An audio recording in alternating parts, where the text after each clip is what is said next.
Bonjour les amis, je suis Jill Morricone. Bienvenue à nouveau sur 3ABN Ignite.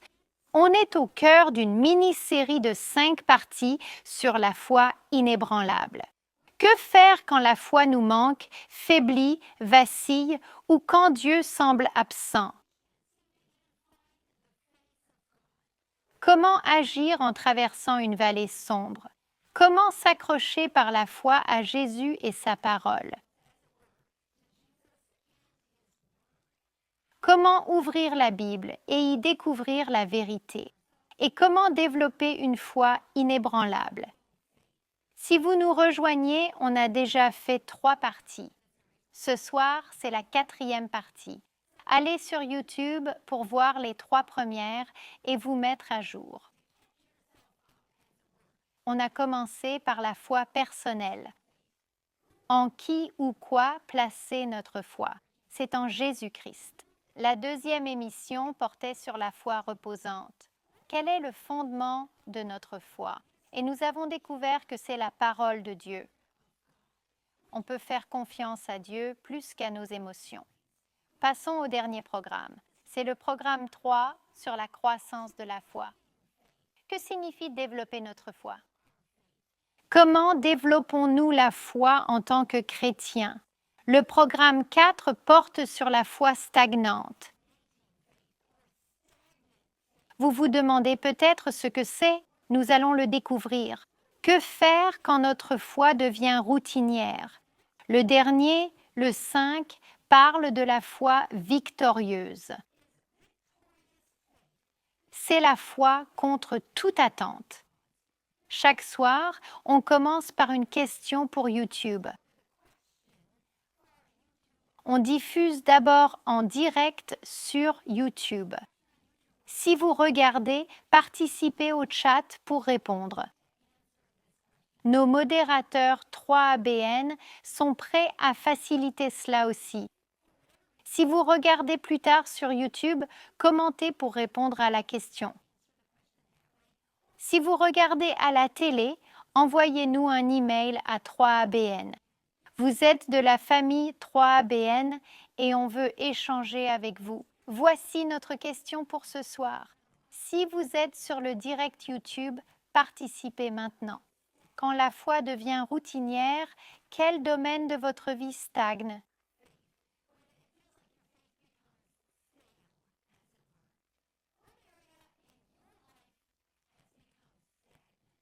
C'est la question de ce soir. Quel domaine de votre vie est devenu stagnant? Vous pourriez dire, ma foi, elle semble périmée et vieille. Vous pourriez dire, c'est la lecture de la parole de Dieu.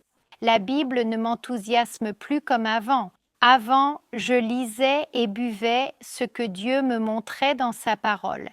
Maintenant, ça semble vieux et fatigué. Ça pourrait être d'aller à l'église. Et vous dites, mais je ne veux même pas y aller. Je n'ai même plus envie d'aller à l'église. Ça pourrait être votre mariage ou foyer. Et vous pensez, ça stagne. On dirait que ça commence à s'effondrer. Ou une relation qui semble banale et routinière. Elle a perdu son piquant. Ça pourrait être le boulot ou la vie pro. Ça pourrait être la vie en général. Vous dites, Jill, ma vie entière stagne. Ma vie entière semble fade.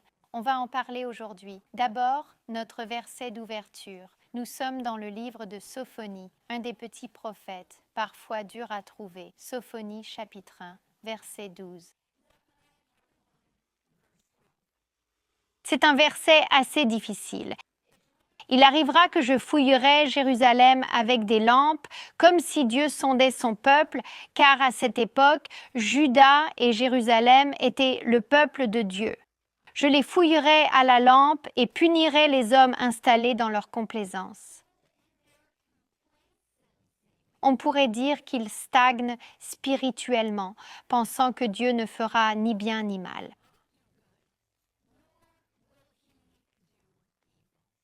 Prions. Père Saint, nous venons à toi au nom de Jésus, reconnaissant du chemin où tu nous guides, reconnaissant du don de la foi que tu nous offres. Et maintenant, en parlant de ces moments de nos vies qui deviennent fades ou routiniers, Dieu, par ton Esprit Saint, vient nous dynamiser et nous recharger. Nous te demandons de le faire par la puissance de ton Esprit et de ta parole. Nous te remercions au nom précieux et saint de Jésus. Amen. Il y a 10 ans, Greg et moi sommes allés en Israël. Pour ceux qui ont eu le privilège d'y aller, c'est une expérience incroyable. L'une de mes expériences préférées était la mer de Galilée. On a fait un tour en bateau, vivant ce que Jésus a dû voir et ressentir. On est allé à Capharnaüm, connue comme la ville de Jésus. Ici, la belle-mère de Pierre a été guérie. Ici, Jésus a prêché dans la synagogue. Ici, plusieurs miracles de Jésus ont eu lieu. C'était incroyable de marcher 2000 ans après, là où Jésus était allé. Ça ouvre les yeux sur la parole de Dieu d'une nouvelle façon. Un des endroits qu'on a visités, vous en avez sûrement entendu parler, c'est la mer morte. Pourquoi la mer morte est-elle morte? Parce que littéralement, elle est morte. On est même allé se baigner dans la mer morte.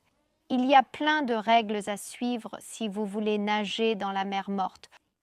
On dirait qu'on peut flotter. Pas on dirait, on flotte vraiment. Quand on se penche en arrière dans l'eau, on reste à la surface. Je me rappelle, mes jambes flottaient et ma tête aussi, très légère.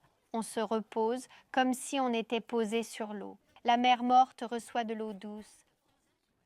C'est fascinant d'y penser. Le Jourdain se jette dans la mer morte. Pourtant, la mer morte n'a pas de sortie. C'est un point crucial pour notre message aujourd'hui. La mer morte n'a aucune issue, aucune eau n'en sort. Tout ce qui y entre y reste. La mer morte a une très forte teneur en sel. L'eau y est 9,6 fois plus salée que l'océan. C'est l'endroit le plus salé au monde.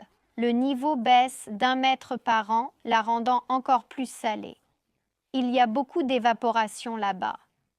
Et à cause du sel, l'eau entre, mais aucune n'en sort. L'eau s'évapore, le niveau baisse, et la salinité devient extrême. En fait, la salinité rend l'environnement si hostile que rien ne survit dans la mer morte.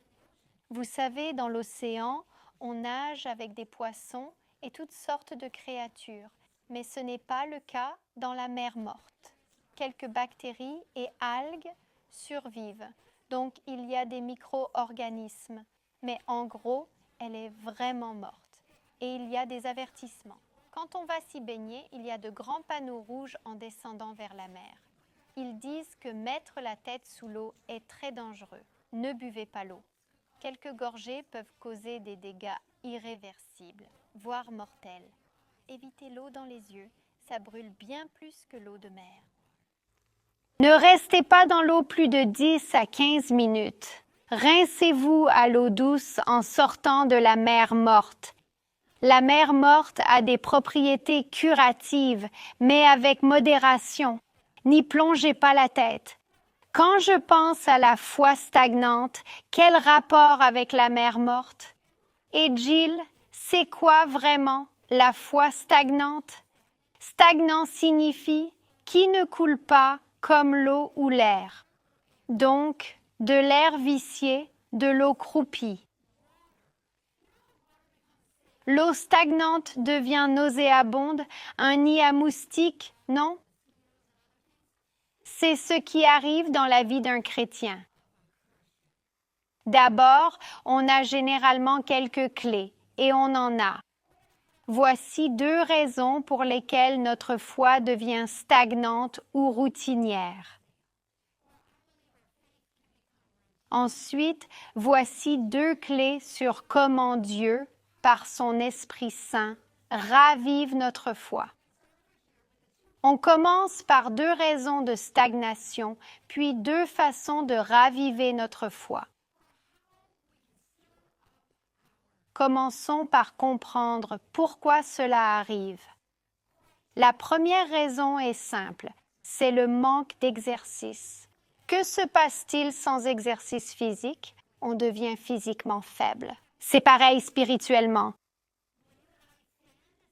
L'inactivité crée un terrain propice au péché.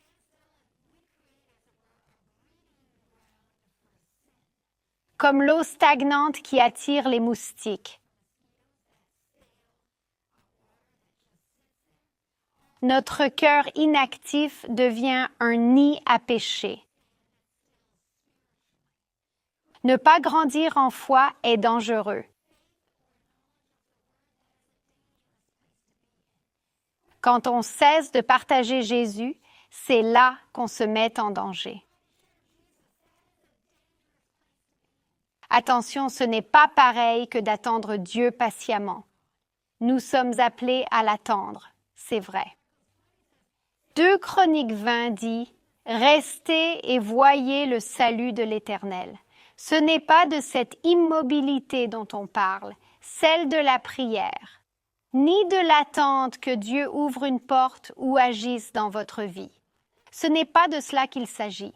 C'est l'inactivité spirituelle, l'abandon, la rouille de l'âme. Cette immobilité-là est dangereuse. Le jour où on arrête de partager Jésus, où on devient apathique, quand on se fiche de Dieu et sa parole, là, ça devient dangereux. Une raison de notre stagnation en tant que chrétien est le manque d'exercice spirituel. La deuxième raison, je veux être prudent dans la façon de l'exprimer, mais je crois que la deuxième raison pour laquelle beaucoup stagnent dans leur cheminement avec Jésus est en fait la déception envers Dieu. Vous pourriez dire, Jill, c'est hérétique. Écoutez toute la présentation avant de m'envoyer des lettres à ce sujet. La déception envers Dieu. Car quand vous et moi, pour une raison quelconque, ne comprenons pas ce que Dieu fait, ce qu'il fait dans nos vies de croyants, ce qu'il fait dans le monde, le péché, la douleur et la souffrance que nous voyons, quand pour une raison quelconque, dans notre compréhension humaine,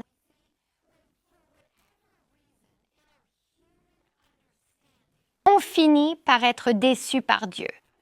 Vous savez ce qui arrive alors? Ça mène à la colère ou à l'inverse, à l'apathie envers Dieu. Sans comprendre le pourquoi, on réagit par colère ou apathie.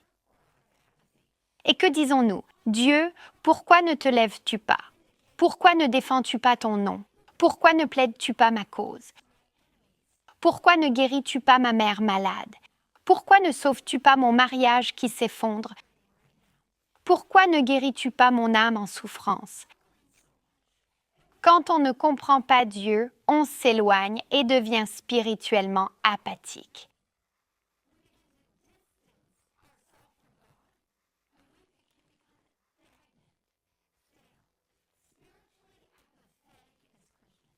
Deux raisons nous rendent stagnants dans notre relation avec Dieu. Le manque d'exercice, on ne s'exerce pas en tant que chrétien, je parle spirituellement, ou on est déçu par Dieu et on lutte avec ça. On ne sait pas gérer ses sentiments, alors on s'éloigne de Dieu. Quelle est la solution? Je vais vous donner 2 clés pour raviver votre foi. Si votre relation avec Dieu stagne ou semble routinière, voici 2 clés que j'ai trouvées pour stimuler notre foi. La première clé est de créer un exutoire. Rappelez-vous, on a commencé par parler de la mer morte. Le Jourdain s'y jette, mais il n'y a pas de sortie. Donc tout ce qui s'y trouve commence à mourir. Ça devient stagnant et sans vie. Alors, en tant que chrétien, comment redevenir vivant et vibrant? On doit créer un exutoire. Souvenez-vous, on a parlé de 2 raisons de stagnation spirituelle. L'une était le manque d'exercice. Abordons ça en premier. Comment créer un exutoire par l'exercice? On parle d'exercice spirituel. Quelle est la meilleure chose à faire? Partagez votre foi. Partagez votre foi. Trouvez des façons de partager votre foi. Ça crée un exutoire naturel. On ne peut pas juste absorber la parole, les sermons, les conseils des autres sans rien faire. On s'assoit dessus, on s'enrichit et on accumule. On grandit presque spirituellement, mais on stagne si on ne partage pas ce que Dieu a fait. Alors, comment partager sa foi? On peut la partager dans la rue, en communauté. On peut la partager lors d'études bibliques. On peut distribuer des tracts. On peut en parler à un voisin ou un ami. On peut même prêcher du haut de la chair. Il y a tant de façons de partager notre foi. On en a parlé, Apocalypse 12, 11. Ils l'ont vaincu par le sang de l'agneau et leur témoignage. Ils n'ont pas aimé leur vie jusqu'à mourir. C'est crucial de partager notre témoignage. Pas besoin d'être un orateur éloquent, pas besoin de parler devant une foule. Il suffit de partager ce que Jésus a fait pour vous. Ça crée un exutoire naturel où la foi et la parole de Dieu qui entrent commencent à sortir. Comment partager notre foi autrement? Comment progresser? Comment grandir dans ce domaine? On partage verbalement, on partage par la prière. Greg et moi étions dans une église qui prie quotidiennement. C'est difficile à imaginer. Chaque jour, des membres se réunissent à l'église pour prier ensemble. Parfois à 6 heures du matin, parfois à 18 heures ou à d'autres moments. Ils se rassemblent quotidiennement en tant que croyants pour prier. La prière a un pouvoir puissant. Prier détourne l'attention de moi, mes soucis, ma routine ennuyeuse. Et cet exutoire s'ouvre et recommence à couler. On peut aussi partager physiquement. Souvent, on pense qu'on ne peut que parler de Jésus ou prier avec les autres. Mais ratisser le jardin de quelqu'un, c'est aussi partager Jésus. Savez-vous que faire du pain et l'offrir à quelqu'un, c'est partager Jésus? Savez-vous qu'offrir un répit à une jeune maman, c'est partager Jésus? Ce sont tous des moyens par lesquels nous pouvons partager. Et si votre vie spirituelle stagne parce que vous êtes déçu par Dieu? Ici, je veux être prudent, mais je pense qu'il faut pardonner. Le manque de pardon bloque la croissance spirituelle. Quand on s'accroche à l'amertume ou au ressentiment, que se passe-t-il? Un barrage se forme et rien ne peut s'écouler. Dieu veut déverser son esprit en nous. Il veut couler à travers nous, mais que se passe-t-il? Le blocage survient car je suis parfois réticent à pardonner. Hébreux 12, 14, 15 dit « Recherchez la paix avec tous, sans laquelle nul ne verra Dieu. » Veillons attentivement, de peur que quelqu'un ne manque la grâce de Dieu, qu'une racine d'amertume ne trouble et ne souille ainsi beaucoup. Qu'est-ce que cela signifie? Cela veut dire que quand je garde rancune, ça ne me détruit pas seulement. Ça ne me fait pas juste stagner comme chrétien, ça détruit aussi les gens autour de moi, les personnes qui me sont les plus chères. On ne doit pas seulement pardonner aux autres. Je pense qu'on doit aussi pardonner l'idée préconçue de ce que Dieu devait faire selon nous. Parfois, on ressent de l'apathie ou de l'amertume envers Dieu en se demandant « Pourquoi n'as-tu pas agi? Pourquoi n'as-tu pas exaucé cette prière? Pourquoi n'as-tu pas fait ce que j'attendais de toi? » Et si Dieu ne fait pas ce qu'on attend de lui, on peut devenir amer envers lui. Donc, cela signifie que je dois me soumettre. Je dois lâcher cette amertume. Je dois dire, Dieu, je voulais que tu fasses ceci et ça ne s'est pas produit. Et là, je ne comprends pas pourquoi, mais tu restes bon. Tu es toujours Dieu. Je te ferai confiance malgré tout. Quand on s'abandonne, ça crée une issue pour notre déception et ça permet au Saint-Esprit de couler en nous à nouveau. On doit abandonner nos rêves, plans, buts, tout soumettre au Saint-Esprit. Psaume 40, verset 8. Le psalmiste dit « Je prends plaisir à faire ta volonté, mon Dieu. Ta loi est dans mon cœur. » Ce mot « plaisir » en hébreu signifie simplement « je désire ». Je suis satisfait de. Donc, Dieu, je suis heureux de faire ta volonté. Pas la mienne, ni ce que je crois nécessaire, ni ce que je veux. Je veux faire ta volonté. Jésus à Gethsémane fait l'abandon et le sacrifice ultime. Il tombe face contre terre, l'âme en agonie, séparée du Père. Et que dit-il? Dieu, si possible, éloigne cette coupe de moi, mais que ta volonté soit faite, pas la mienne. Donc la première clé, en cherchant à sortir de cette position stagnante où notre foi devient routine, c'est de créer un exutoire, partager sa foi, chercher à pardonner ou à abandonner ce qui bloque notre relation avec Dieu et les autres. La deuxième clé, allons vite, c'est la louange. Oh, j'adore celle-ci, la louange. Que fait la louange dans la vie du croyant? La louange détourne l'attention de moi et la dirige vers Dieu. Psaume 35, verset 28. Psaume 35, 28. Ma langue parlera de ta justice et de tes louanges tout au long du jour. Avez-vous remarqué qu'on ne peut pas penser à deux choses en même temps? Écoutez, je sais pas vous, mais moi, je peux avoir des milliers de pensées qui me traversent l'esprit en une journée et je parie que c'est pareil pour vous.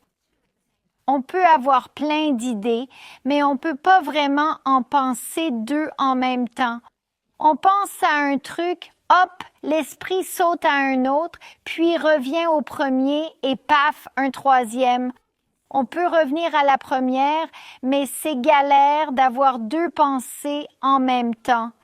Alors, que nous dit la parole de Dieu? Si je parle toujours de la justice de Dieu, si je me concentre sur lui, si je le loue pour sa bonté, ça veut dire quoi? Je peux pas penser à moi-même.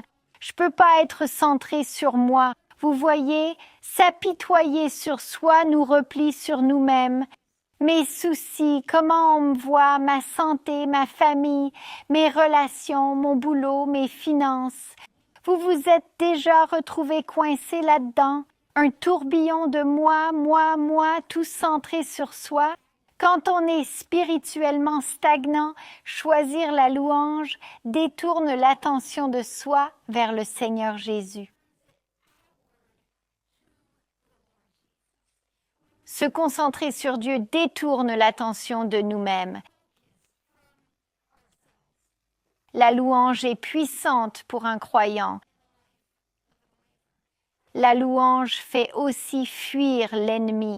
En étudiant 2 Chroniques 20, on n'a pas le temps d'entrer dans les détails. Mais que découvre-t-on? Les Moabites et les Ammonites attaquaient le roi Josaphat et le peuple était terrifié. C'était une période vraiment effrayante, pensant qu'il allait y avoir un siège contre la ville, que des armées païennes venaient faire la guerre au peuple. Josaphat s'est tourné vers Dieu en disant « J'ai besoin d'aide, j'ai besoin de délivrance. » Et il semblait que l'ennemi allait l'emporter. Ils ont prié, ils se sont rassemblés. C'est fascinant de voir comment ils répètent les promesses de Dieu dans leurs prières. Ils rappellent à Dieu ses actions passées, puis implorent son aide immédiate. Mais ce qui me frappe, c'est que la louange a renversé la situation et leur a donné la victoire. On le voit au verset 22. Nous sommes dans 2 Chroniques 20, verset 22. Quand ils chantèrent et louèrent, l'Éternel tendit des embûches aux ennemis de Juda qui furent vaincus. Ainsi, l'Éternel intervint. Le peuple a-t-il agi seul? Était-il particulièrement fort et victorieux? Ont-ils vraiment bien combattu? Non, ils n'ont rien fait de tout cela, mais ils ont cherché l'Éternel. Puis ils se mirent à chanter et à louer. Et quand ils louèrent, l'ennemi s'enfuit. Vous voyez, la victoire vint de l'Éternel. La victoire arriva quand ils chantèrent et louèrent. Je vous dis aujourd'hui que la louange met en fuite l'apitoiement sur soi. La louange repousse l'inquiétude. La louange chasse la colère et l'irritation. La louange peut même soulager la dépression et l'anxiété. Comme dit avant, il y a parfois des raisons médicales à certains problèmes. Nous ne disons pas d'ignorer ces aspects médicaux. Et consulter un médecin. Mais la louange et la parole de Dieu peuvent vraiment changer la vie d'un chrétien. Je me rappelle quand Greg et moi avons appris qu'on ne pouvait pas avoir d'enfants. C'était, oh là là, il y a probablement plus de 20 ans. Et je me souviens que c'était comme la mort d'un rêve. J'en ai déjà parlé sur 3BM. Vous savez, on a une idée en tête, une vision de ce qu'on veut, de comment la vie sera, de ce qu'on attend et de comment on imagine son avenir. Et c'était la fin de tout ça. Je me souviens que le médecin avait appelé pour nous annoncer la nouvelle. Greg était au travail. Je ne pouvais donc pas lui parler. Je me rappelle être sortie en courant, pleurant et priant le long d'Agrava Road. Je me souviens que les oiseaux chantaient et que le soleil brillait, mais je n'entendais rien. Je ne sentais pas le soleil sur mon visage. Tout ce que je ressentais, c'était de la déception. Tout ce que je ressentais, c'était une douleur au cœur face à ce que je vivais à ce moment-là. Et je me souviens que Dieu m'a dit, « Jill, ma précieuse fille, voudrais-tu me louer ?» J'ai pensé, « Seigneur, sérieusement, je souffre en ce moment. Tu veux que je te loue ?» Mais ce n'était pas pour lui, c'était pour moi. Quand j'ai commencé à louer, à m'adresser à Dieu en disant, « Merci pour ce que tu m'as donné. Merci pour le don de ta parole. Merci pour le don de la rédemption. Merci pour le don d'un mari pieux. Merci pour le don du ministère. » Et quand j'ai commencé à louer, vous savez ce qui s'est passé? Je n'ai jamais vécu un changement aussi puissant dans mes émotions que ce jour-là. Je ne l'oublierai jamais. Dieu a pris mon cœur abattu, en lutte, souffrant, et m'a relevé. Et comment a-t-il fait? Il l'a fait par la louange. Je ne sais pas où vous en êtes dans votre vie ou votre cheminement avec Dieu. Il veut raviver votre foi en créant cette issue et en commençant à louer pour voir ce que Dieu peut faire dans votre vie, votre foyer, votre mariage, votre ministère, comment Dieu peut tout transformer. Rejoignez-nous pour le dernier programme, le numéro 5, où nous parlerons de la foi victorieuse.